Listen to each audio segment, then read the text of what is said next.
Well, hello, TEDxers. I'm Freddie Ravel. It's a great honor to be here with you, Mark.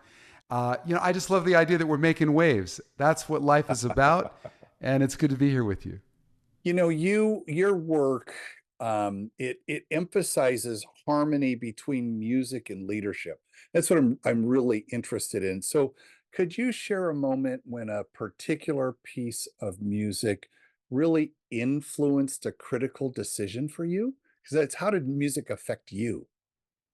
The music affects me in a zillion ways. Mm, I think there's certain songs that I grew up listening to as a kid, yeah. and it's a lot of blues, a lot of standards from the Golden American Songbook, and then a lot of pop music. And then, of course, my mother's from South America, so I grew up with a ton of Mm, music that is South American, like from Brazil and from Colombia specifically. And a lot of music from the Caribbean, calypso and salsa music. So I kind of have to pick from all those all of different it. worlds, all of that. If I keep it, let's say, more in the realm of American music, Hmm. I think George Gershwin is a good place to go because George Gershwin wrote classical music like Rhapsody in Blue, Mm, but he also wrote musicals like Porgy and Bess mm, with songs like Summertime, for example, that would come out mm, of that, right? And so to me, that's a song that is based on the blues, but you can do a zillion things with it. mm, And, show us one or two. well, I'll show you a couple of them, right? Uh, you could play it with a bass line like this,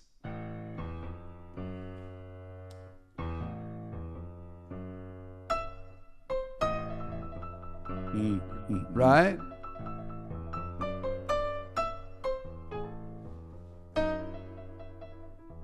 Or you could play it as a slow stride.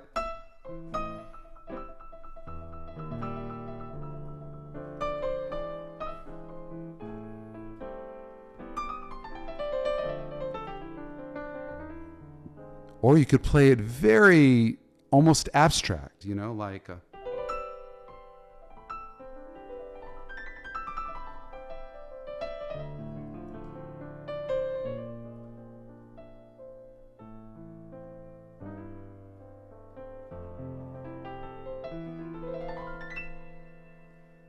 Wow. which there's so many ways you can approach Right? it. Right?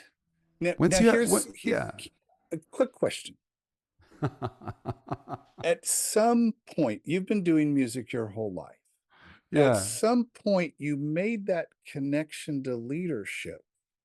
And what's interesting to me is what you just said. Here's one song, one track played completely different ways. Hmm. And it's kind of like we take one leadership style and you see it in three completely different ways. When did you make that connection? I think that I never really thought about it until I was asked by Deepak Chopra in Oh, the early 90s. yeah. He approached me when I was the musical director for Earth, Wind, and Fire. He said, and his publicist contacted me, and she said, Freddie, Deepak wants to meet with you. He's a big Earth, Wind, and Fire fan. He loves your music. He knows your solo albums, and he knows your work with Earth, Wind, and Fire. And would you meet him tomorrow at the Meditation Center by Self Realization Fellowship on Sunset and PCH in Los Angeles? Yeah, yeah, yeah. Absolutely. Oh, I mean, yes, please. are you kidding? Yeah, And he still wasn't Deepak Chopra yet. right. He was Dr. Deepak Chopra at the time, but he met with me and he said, Freddie, I just got done working with George Harrison, and Uh, now here we are. And I'm like, wow, I got to follow that. yeah. But we're sitting there with the piano, and he's asking me about meditation and about what it is to slip into the gap. The gap Right. is the Yeah. space between thoughts. And when Hmm. we began exploring the space between thoughts, we developed a piece of music that I wrote with a lady by the name of Anjani and Verdine White of Earth, Wind, and Fire. I brought them into the project, invited them to participate, and we put out this beautiful piece of music called Slip in the Gap. Mm. Um, and the song is all about the space between thoughts, the gap. But Mark, there's another thing in music. We have a thing called the space between the notes. Exactly. And once I did that thing with Deepak, I thought, let me develop something about the space between the notes. And I realized that if I could explain it with the basic 3 foundations of music, melody, harmony, and rhythm, I would be able to build something that would be foundational in all music, irregardless of the genre, irregardless of the culture, the tempo, the time of history when the song was written. I would be able to have evergreen concepts that would connect to all cultures. And I just the thought of that just blew me away. Right. And I began working in earnest on this concept, which has turned out to become Life in Tune, which we have since patented. We've made a methodology out of it that we've been taking to Fortune 100 companies all over the world. So when we think about, I love the three types. It's harmony, rhythm, and melody. Correct. And when you go and you work with people, you make analogies to those same things in an organization. So why don't you, and I know you can accompany yourself musically while you're explaining this to us. So take those 3 things and tie those back to the things that we as leaders who are watching this today, we're not amazing pianists like you, but we are leaders, and these foundational concepts, I think, are parallel in our lives. Okay. And I love that we're doing this very spontaneously, unscripted, unplanned. And I'm realizing that it's summer right now that we're talking. So it's very appropriate that we're using summertime. Well, perfect. And the living is easy, right? There you go. So let's talk about it. There are 3 parts of music that are inherent in all music, Mark. We have a melody, as we said. Yeah. And in the case of Summertime, the melody is this.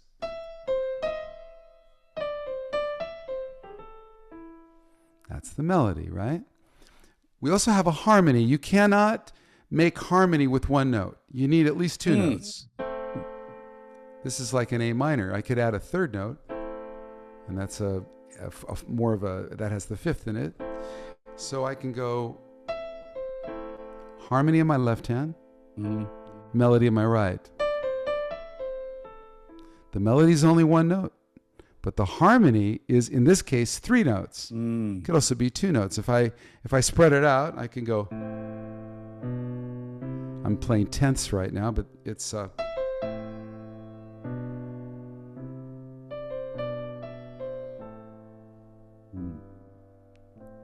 just playing 2 notes with my left hand, but playing melody with my right. In this case, Mark, the melody is the lead. If you think about it, if I had a singer singing that, she would be the lead singer. And the melody always deals with the lead. In other words, the spotlight of the music shines on the melody. So melody and leadership are one and the same. Okay. So that's a concept. Okay. Melody and leadership. Let's keep that in mind. So now park that, everybody. And now we go to harmony. Harmony, as I said, you need at least 2 notes or more, right? So harmony is an act of collaboration because the notes have to sound like they're working together. I mean, I could put 2 notes together, but if they're not collaborating, it'll be... Those are 2 notes, but they're not working together. Right. And guess what? I mean, we're in trouble. I'm watching French cinema right now. Film noir, right? Yeah. So the thing is harmony, the way I use it when I work with companies, harmony refers to the team, the way the people are working to support their leader, the melody, right? Just like in a band, the piano player, the guitar player, and in an orchestra, maybe the strings. It depends who's assigned the harmony. Their job is to support the melody, right? So harmony is collaborative, melody is single and lead. The next thing we need, the third item we really need, is rhythm. Because I could have the notes, right? But if I play them in the wrong rhythm, sure. What is that? I don't even know what it is. It starts to sound like, it doesn't sound like summertime anymore. It's the melody's floating away and there's no rhythm. Or if the rhythm is off, right? If it's too fast, it's staggered, it's off. You need the melody and the harmony and the rhythm to be in sync with each other. 2, 3, 4, 1.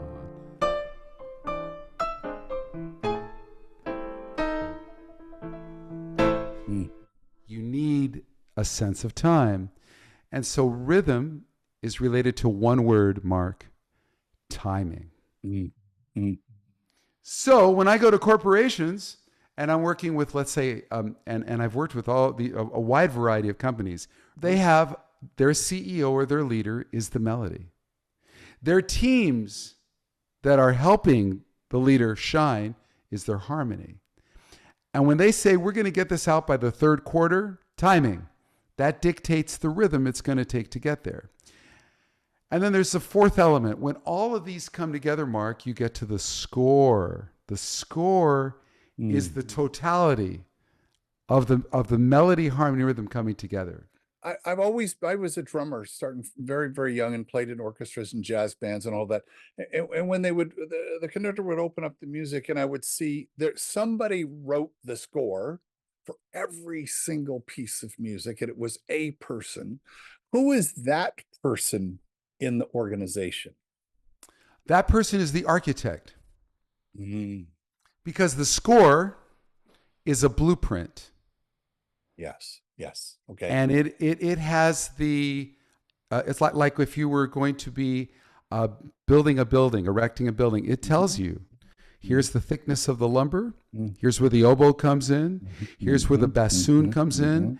At measure 10, day number 3, we're going to put the stucco in. Right. Measure number 3, measure number 12 is when the strings come in. So it is a blueprint with instructions on how the symphony is going to unfold. That's what a score is. You could, in the world of business, you could call it a business plan. Sure. Okay. The score is the business plan, right? Yeah. For an entrepreneur, okay, I've got to get my ducks in a row. I've got to get a website. Okay, that might be part of your introduction, right? I've got to get comments. I got to get some social media. More importantly, I have to have a product and a service that means something, that there's a market for, right? Those are kind of all the things you would do before you even put the business plan together, right? Sort of like saying, I'm going to put together a band. I'm going to use John and Frank and Sally to play in the band because I think they're going to work together and we're going to put out a nice product. And when we play in different places, maybe we're going to play for convalescent homes and help the elderly feel better about life. And that's a beautiful service for the community. Wow. Now I know what I'm going to call my band, and now I know who I'm going to use, but I haven't put the business plan together yet. But I have the seeds of a concept of where I could go with the score. And the lead singer is going to sing the melody. And the drummer, like you, Mark, is going to play the rhythm. And the guitar player is going to play the harmony. And there we go. So this is the way we're using in Life in Tune. This is my team and I. This is the way we're using music to parallel it with organizations, companies, human resources, human capital, talent, egos, shy people, arrogant people. So one of the things I'm really interested in, Freddie, is multi-generational communication. So if I think of boomers, Gen X, millennial, Gen Z and Gen Z and Gen Y. There's the reason I use my hand is because there's a gap between those generations from a communication point of view. I'm trying to close that gap, bridge those gaps. And I'm curious, when you go into a group of people that you have multiple generations, because now we do, we have four, sometimes five generations. Is there, does this musical metaphor play across all generations? There's the question. I knew there was a question in there. In a word, yes. Okay, great. In a resounding way, because let's start with this way. Mark, you and I, we're talking, as we speak, there's a drummer inside of us in the form of our heartbeat, right? We're already wired for rhythm because there's something inside of us in the form of a heart that is constantly beating. And if we're at a resting time, average human heartbeat's around 75 beats per minute. So all of us watching this call right now, for a minute, just imagine you've got a drummer inside of you. You got music already going on inside of you, right? If you walk outside and you feel a breeze and you smell a scent that satisfies you in some way or repulses you, whatever that is, there's a form of harmony or disharmony or dissonance that happens in that moment. So right then and there, you walk outside, the drummer's inside of you, you're harmonizing with the environment.